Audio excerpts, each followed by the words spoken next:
सकाळी 7चा अलार्म वाजण्यापूर्वीच आमच्या घराचा मुख्य दरवाजाची कडी कोयंडा करकचून वाजायचा. अजयची ती नेहमीची गडबड, एका हातात लॅपटॉपची बॅग, दुसऱ्या हातात पाण्याची बाटली आणि घाईघाईत घेतलेला चहाचा शेवटचा घोट. हाच आमच्या रोजच्या दिवसाचा परिपाठ झाला होता. वर्षा, मी निघतोय. आज क्लायंटची खूप महत्त्वाची मीटिंग आहे, त्यामुळे यायला रात्री उशीरच होईल. तू जेवून घे आणि दरवाजा नीट लावून घे. अजयने नेहमीप्रमाणे पादत्राणे घालता घालता माझ्याकडे न बघताच हे शब्द विचारले. मी फक्त मान हलवली. माझ्या तोंडून नेहमीप्रमाणे हे सांभाळून जा हे वाक्य नीट बाहेर पडलं नाही. आमच्या लग्नाला आता 3 वर्षे झाली होती. नवीन नात्यात जो उत्साह, जे प्रेम आणि जो गोडवा असायला हवा, तो बहुधा कामाच्या व्यापात कुठेतरी हरवून गेला होता. अजय एका नामांकित IT कंपनीत प्रोजेक्ट मॅनेजर होता. त्याचा दिवस सकाळी 7ला सुरू व्हायचा आणि रात्री 11 किंवा 12 वाजेपर्यंत संपायचा. तो घरी यायचा तेव्हा इतका थकून भागवून आलेला असायचा की जेवणाच्या ताटावरच त्याला पेंग यायची. जेवण झाल्यावर तो अंथरुणावर पडल्या पडल्या गाढ झोपून जायचा. त्याला दोष तरी कसा देणार? तो आपल्या कुटुंबाच्या भविष्यासाठीच राबत होता.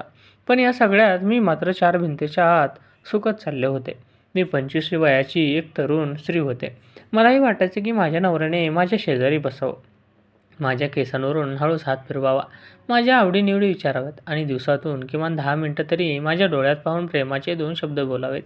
पण अजयच्या जगात फक्त त्याची कंपनी, त्याचे टार्गेट्स आणि त्याच्या डेडलाईन्स एवढंच उरलं होतं. सकाळचे 9 वाजले की संपूर्ण सोसायटीत शांतता पसरून जायची. पुरुष आपापल्या कामावर गेलेले असायचे आणि मुले शाळेत. घरात फक्त मी आणि माझी शांतता असायची. भांडी भांडी घासणे, कपडे धुणे आणि स्वयंपाक करणे या आवर्तनामध्ये माझे दिवस निघून जात होते. पण शरीरापेक्षा माझं मन जास्त एकटं पडत होतं.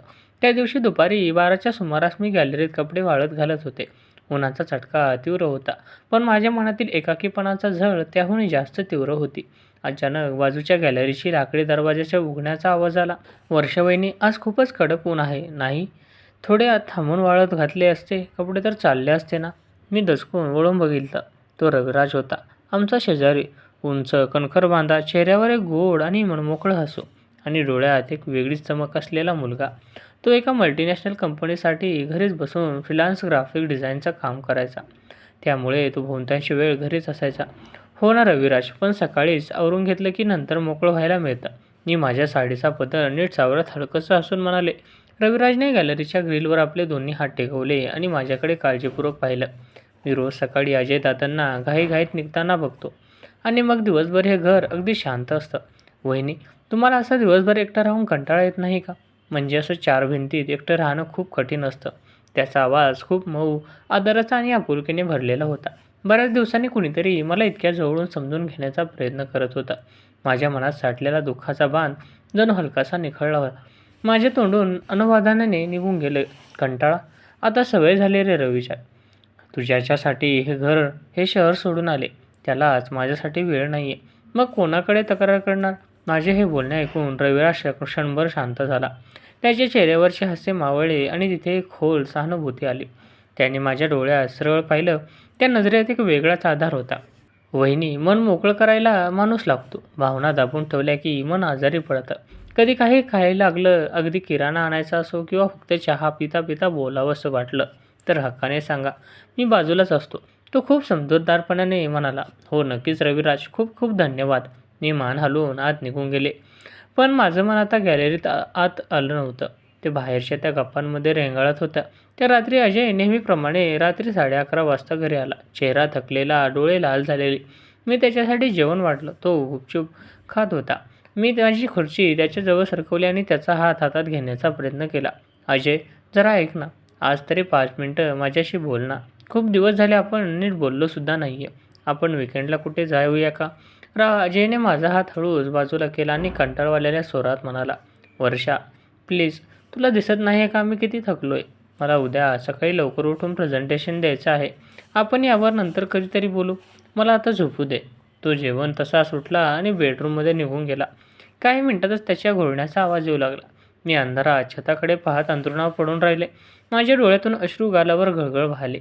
एक स्त्री म्हणून असणारी माझी इच्छा, माझं सौंदर्य, माझं भावी विश्व, सगळं काही निष्फळ वाटू लागलं होतं. ज्या नात्यात प्रेम आणि सहवास नाही, ते नातं फक्त नावापुरतं उरलं होतं.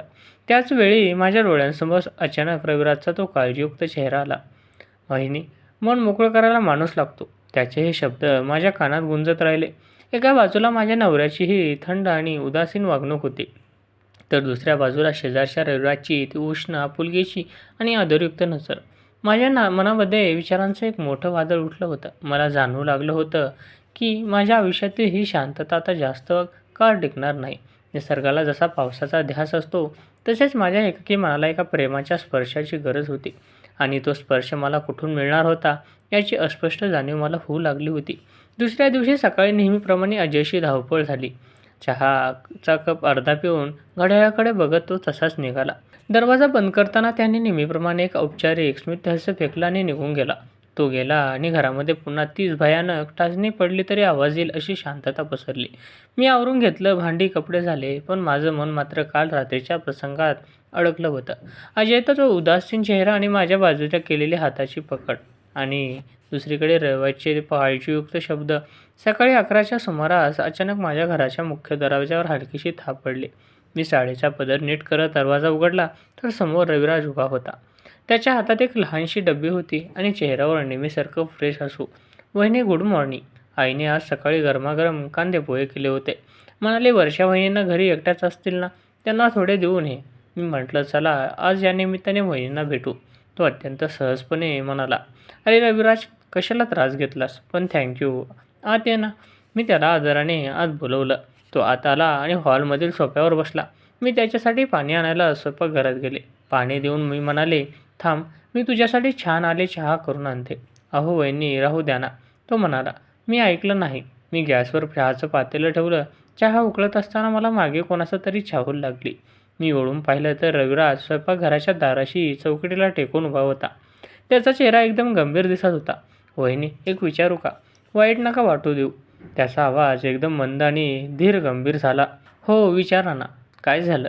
मी चहाचा चमचा ढवळत विचारलं. "काल रात्री तुमचं अजयदादांसोबत काही बोलणं झालं का?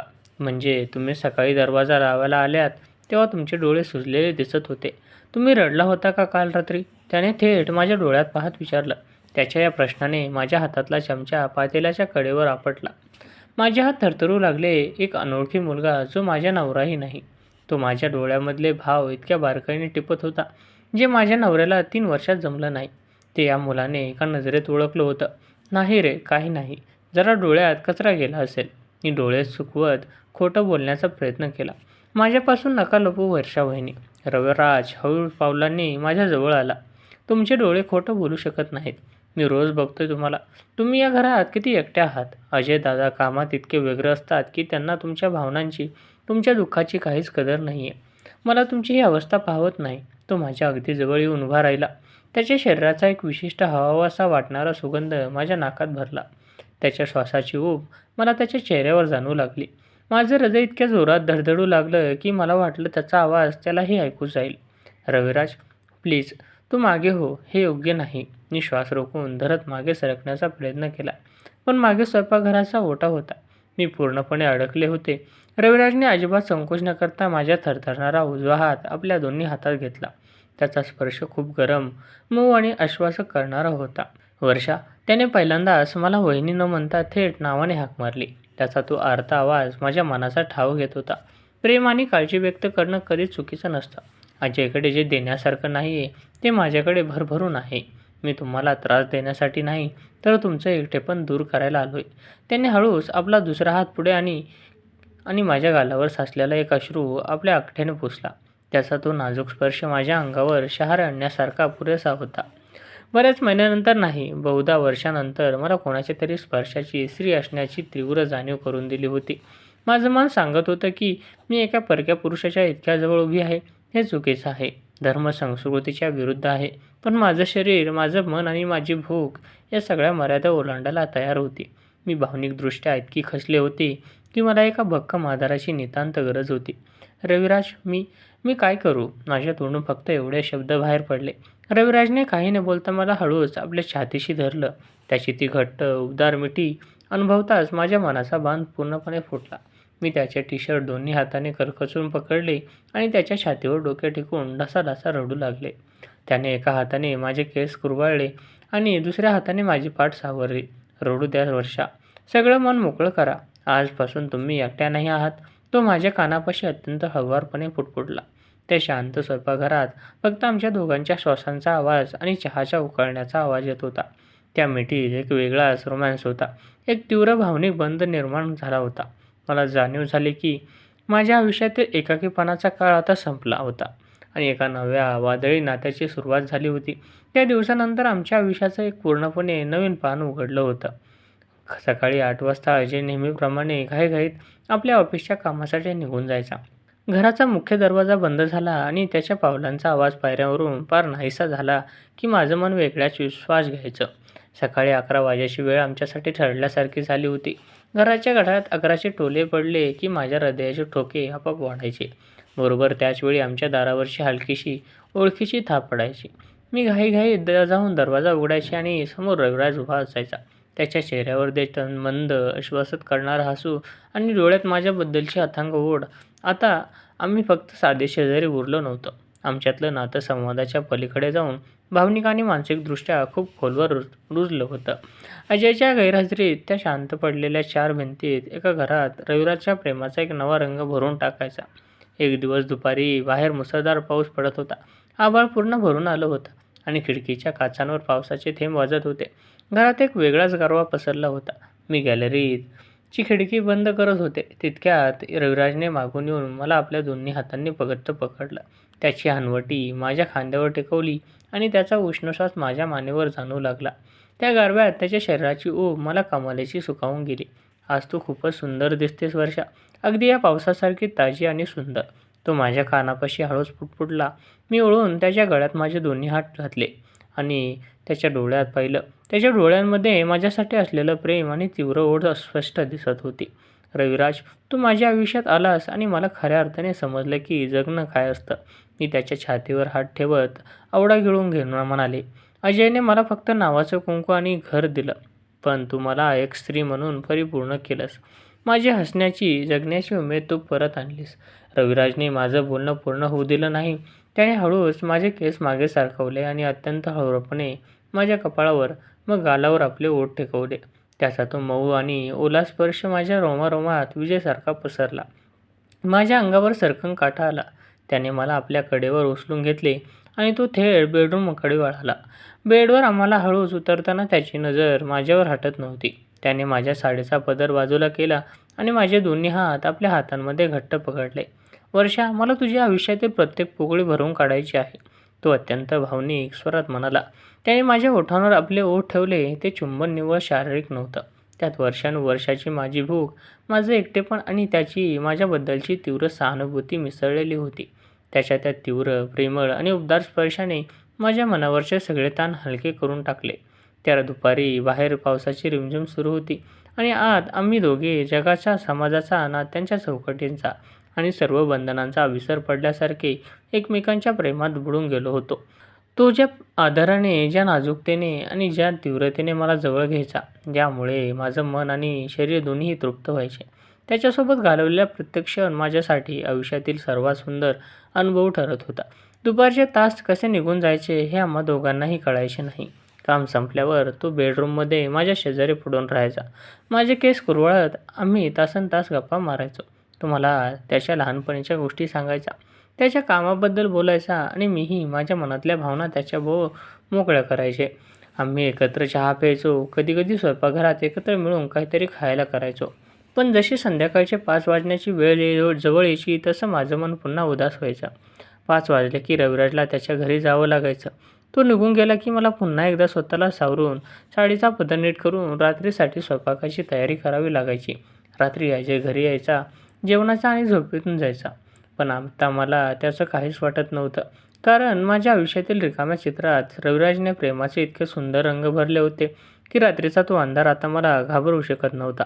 असंच काही महिने निघून गेले. माझे आयुष्य आता 2 पूर्णपणे वेगवेगळ्या भागात विभागले गेले होते. दिवसभर रविराजचा तो तीव्र, भावूक रोमॅन्स, त्याची काळजी आणि त्याचा ओलावा, आणि रात्री अजयच्या घरची ती जुनी, औपचारिक शांतता. दिवसेंदिवस माझा संसाराचा उरलासुरला जीवही उडत चालला होता. पण नियतीच्या मनात काहीतरी वेगळं शिजत होतं. त्या दिवशी दुपारी 2च्या सुमारास नेहमीसारखं वातावरण नव्हतं. बाहेर कडक ऊन होतं. मी आणि रविराज हॉलमध्ये बसून चहा पीत गप्पा मारत होतो. अचानक आमच्या घराचा मुख्य दरवाजाची कडी आवाज आला. कुणीतरी बाहेरून चावी लावून दरवाजा उघडत होते. माझे पाय थरथरले. हातातला चहाचा कप खाली पडता पडता वाचला. यावेळी घरी कुणीच येत नसे. रविराजने तत्परतेने माझी भीती ओळखली. त्याने कसलाही गोंधळ न घालता शांतपणे मला खिडकीकडे खूण केली आणि मागच्या किचनच्या गॅलरीतून कपडे सुकवण्याच्या आवराआवरातून सुटकून बाजूला आपल्या घरात निघून गेला. दरवाजा उघडला आणि समोर अजय उभा होता. त्याचा चेहरा एकदम पांढरा पडला होता. कपाळावर घामाचे थेंब साचले होते आणि तो खूप थकलेला दिसत होता. "अजय, तू या वेळेत?" मी घाबरत आवाजातला कंप लपवत विचारलं. "वर्षा, आज ऑफिसमध्ये अचानक माझी तब्येत बिघडली. चक्कर आल्यासारखं झालं म्हणून डॉक्टरांकडे गेलो होतो. त्यांनी बीपी खूप वाढल्याचं सांगितलंय आणि रेस्ट घ्यायला सांगितलं आहे." अजय सोफ्यावर ढेपाळत म्हणाला. मी पळत जाऊन त्याला थंड पाणी दिलं. तो पाणी प्यायला आणि त्याने माझा हात धरला. आज बऱ्याच महिन्यानंतर त्याने माझा हात धरला होता. पण या स्पर्शात थकवा आणि पश्चाताप होता. "वर्षा, मला आज खूप भीती वाटली." अजयचे डोळे भरून आले होते. "आज जेव्हा मला तिथं चक्कर आली, तेव्हा माझ्या डोळ्यासमोर फक्त तुझा चेहरा आला. मला जाणीव झाली की मी काय गमावतोय. पैशांच्या, टार्गेट्सच्या आणि प्रमोशनच्या मागे धावता धावता मी तुला पार विसरून गेलो होतो. मी तुला कधीच आनंदी ठेवू शकलो नाही. ना तुला वेळ दिला, ना तुझं मन समजून घेतलं." मी स्तब्ध होऊन त्याच्याकडे पाहत राहिले. अजय पुढे म्हणाला, "मी डॉक्टरांशी बोललोय. मी पुढचे 2 महिने रजेवर जातोय. मी नोकरीचा राजीनामा देणार आहे किंवा दुसरी कमी ताणाची नोकरी शोधणार आहे. मला आता फक्त तुझ्यासोबत जगायचं आहे वर्षा. मला माफ करशील का?" अजयच्या डोळ्यातून अश्रू घळघळू वाहत होते. ज्या नवऱ्याकडून मी 3 वर्षे प्रेमाच्या 2 शब्दांची भीक मागत होते, तो आज माझ्यासमोर असा हात जोडून उभा होता. माझं काळजीच अक्षरशः पिळवटून निघालं. एका बाजूने रविराज होता, ज्याने माझ्या आयुष्यात येऊन मला स्त्री असण्याची जाणीव करून दिली. मला प्रेमाचे, स्पर्शाचे आणि तीव्र आनंदाचे क्षण दिले. आणि दुसऱ्या बाजूला अजय होता, माझा नवरा, जो आपली चूक ओळखून स्वतःला बदलण्यासाठी, आपलं नातं वाचवण्यासाठी समोर झुकला होता. मी हळूच उठले आणि बेडरूममध्ये गेले. खिडकीतून मी बाजूला गॅलरीकडे पाहिलं. रविराज तिथेच उभा होता. त्याच्या हातात मोबाईल होता. त्याने माझ्याकडे पाहिलं. त्याच्या चेहऱ्यावरची चिंता स्पष्ट दिसत होती. मी माझा फोन काढला आणि थरथरत्या हातांनी त्याला मेसेज टाईप केला. "रविराज, अजयची तब्येत बिघडली आहे. तो पश्चाताप करतोय. त्याला त्याची चूक कळली आहे आणि तो आपलं नातं सांभाळू इच्छितो. तू मला जे प्रेम दिलं, जी ऊब आणि जे सुख दिलंस, त्याबद्दल मी आयुष्यभर तुझी ऋणी राहीन. तुझ्यामुळेच मी या घरात जिवंत राहू शकले. पण आता मला एका स्त्री म्हणून, एका पत्नी म्हणून माझ्या संसाराला एक शेवटची संधी द्यावी लागेल. आपण जे केलं ते माझ्या एकटेपणाचं उत्तर होतं. पण आता मला हा मार्ग इथेच थांबवावा लागेल." मेसेज पाठवून मी खिडकीतून त्याच्याकडे पाहिलं. रविराजने मेसेज वाचला. त्याचा चेहरा काही क्षण सुन्न झाला. त्याच्याही डोळ्यात पाण्याचे थेंब चमकले. त्याने मान वर करून माझ्याकडे पाहिलं. त्याच्या चेहऱ्यावर एका सच्च्या मित्रासारखं, प्रेम करणाऱ्या माणसासारखं एक दुसरं पण समजूतदार हसू आलं. त्याने मला दुरूनच मान हलवून होकार दिला आणि हळूच आपल्या गॅलरीचा दरवाजा बंद करून घेतला. तो माझ्या निर्णयाचा आणि माझ्या नात्याचा आदर करत शांतपणे मागे हटला होता. मी डोळे पुसले, चेहरा धुतला आणि बाहेर हॉलमध्ये आले. अजय सोफ्यावर डोळे मिटून पडला होता. मी त्याच्या शेजारी बसले आणि त्याचा हात माझ्या हातात घेतला.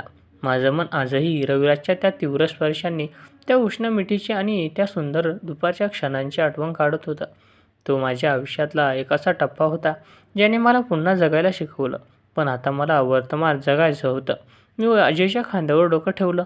एका नव्या आयुष्याची सुरुवात होत होती, जिथे शेजारचा तो प्रेमळ, तीव्र भावनांनी भरलेला रविराज नेहमी माझ्या आठवणींच्या एका गुप्त आणि सुंदर कोपऱ्यात जिवंत राहणार होता.